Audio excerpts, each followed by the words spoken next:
l'accueillit gentiment pour qu'il se rétablisse, sans se douter du désastre qui l'attendait. Durant sa convalescence, l'homme raconta à Sinbad des histoires de contrées lointaines et de mers égayant son désir de découvrir le monde. Quelques jours plus tard, alors que l'homme était guéri et s'apprêtait à partir, plusieurs soldats arrivèrent, affirmant être à la recherche d'espions étrangers. Alors qu'il tentait d'entrer dans la maison, l'homme les saisit soudainement, dégaina son épée et les massacra tous. Entendant les cris de sa mère, Sinbad se précipita dehors et découvrit l'homme ivre de sang. Il était en réalité un espion infiltré. Cette nuit-là, poursuivi par des soldats, il avait sauté. Sinbad se jeta dans la rivière pour s'échapper. L'homme prit Sinbad en otage, exigeant de la nourriture et une barque pour fuir. La mère de Sinbad supplia les villageois de sauver son fils. Mais les villageois restèrent froids et insensibles. Lorsqu'ils refusèrent de coopérer, l'homme commença à perdre le contrôle. C'est alors que le père de Sinbad revint et exigea qu'on libère son fils. Il ravala sa fierté et s'agenouilla, affirmant qu'avec l'intelligence dont il disposait, se rendre lui sauverait la vie. Mais ces mots ne firent qu'attiser la colère de l'homme. Il cria qu'il ne trahirait jamais sa patrie. À cet instant, le père de Sinbad frappa comme l'éclair, transperçant l'homme de son épée et sauvant son fils. Il pouvait supporter l'humiliation lui-même, mais ne permettrait jamais qu'un malheur arrive à sa famille pour avoir abrité un espion étranger. Le père de Sinbad fut arrêté, soumis à un interrogatoire brutal et envoyé de force au champ de bataille. Même alors, les villageois n'étaient pas satisfaits. Ils déchaînèrent leur colère sur Sinbad et sa mère, exigeant que la famille quitte les lieux. Dans le village, certains s'agitèrent tellement qu'ils tentèrent d'agresser un enfant. À cet instant, le père de Sinbad rugit.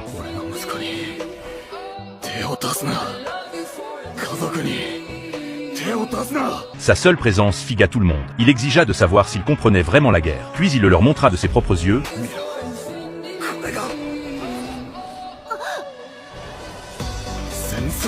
Révélant son corps ravagé par d'innombrables batailles. Les cicatrices témoignaient d'années passées au front. Il n'était pas un lâche, il n'avait pas peur de la mort. Pourtant, les villageois, ignorant tout de la cruauté de la guerre, envoyaient imprudemment leur propre famille au combat. Ces paroles les laissèrent sans voix. Avant de partir, il dit à son fils de vivre fort, comme un homme, et de protéger sa mère à sa place. Des mois plus tard, la nouvelle parvint que le père de Sinbad était mort au combat. Personne ne fut jamais rendu, seulement son épée. 9 années passèrent en un clin d'œil. Sinbad avait maintenant 14 ans, et son aventure ne faisait que commencer.